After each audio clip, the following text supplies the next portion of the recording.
La Genèse, chapitre 39. On fit descendre Joseph en Égypte.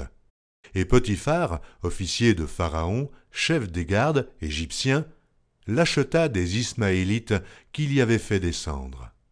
Et l'Éternel fut avec lui, et la prospérité l'accompagna. Il habitait dans la maison de son maître l'Égyptien. Son maître vit que l'Éternel était avec lui, et que l'Éternel faisait prospérer entre ses mains tout ce qu'il entreprenait. Joseph trouva grâce aux yeux de son maître, qu'il l'employa à son service, l'établit sur sa maison et lui confia tout ce qu'il possédait. Dès que Potiphar l'eut établi sur sa maison et sur tout ce qu'il possédait, l'Éternel bénit la maison de l'Égyptien à cause de Joseph. Et la bénédiction de l'Éternel fut sur tout ce qui lui appartenait, soit à la maison, soit au champ. Il abandonna aux mains de Joseph tout ce qui lui appartenait, et il n'avait avec lui d'autre soin que celui de prendre sa nourriture. Or Joseph était beau de taille et beau de figure. Après ces choses, il arriva que la femme de son maître porta les yeux sur Joseph et dit « Couche avec moi ». Il refusa et dit à la femme de son maître « Voici mon maître, ne prends avec moi connaissance de rien dans la maison. » Et il a remis entre mes mains tout ce qui lui appartient. Il n'est pas plus grand que moi dans cette maison, et il ne m'a rien interdit, excepté toi, parce que tu es sa femme. Comment ferais-je un aussi grand mal, et pécherais-je contre Dieu ? Quoiqu'elle parlât tous les jours à Joseph, il refusa de coucher auprès d'elle et d'être avec elle. Un jour qu'il était entré dans la maison pour faire son ouvrage, et qu'il n'y avait là aucun des gens de la maison, elle le saisit par son vêtement en disant « Couche avec moi ».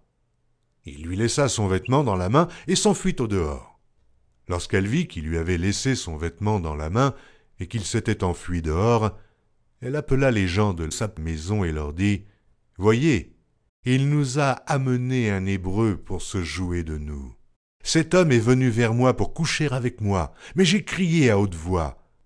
Et quand il a entendu que j'élevais la voix et que je criais, il a laissé son vêtement à côté de moi et s'est enfui dehors. » Et elle posa le vêtement de Joseph à côté d'elle, jusqu'à ce que son maître rentrât à la maison.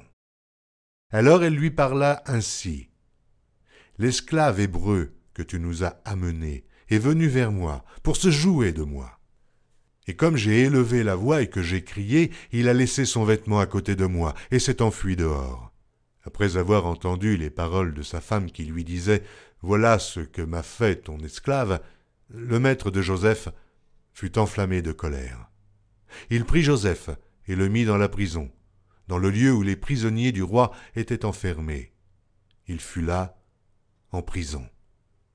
L'Éternel fut avec Joseph, et il étendit sur lui sa bonté. Il le mit en faveur aux yeux du chef de la prison. Et le chef de la prison plaça sous sa surveillance tous les prisonniers qui étaient dans la prison, et rien ne s'y faisait que par lui. Le chef de la prison ne prenait aucune connaissance de ce que Joseph avait en main, parce que l'Éternel était avec lui. Et l'Éternel donnait de la réussite à ce qu'il faisait.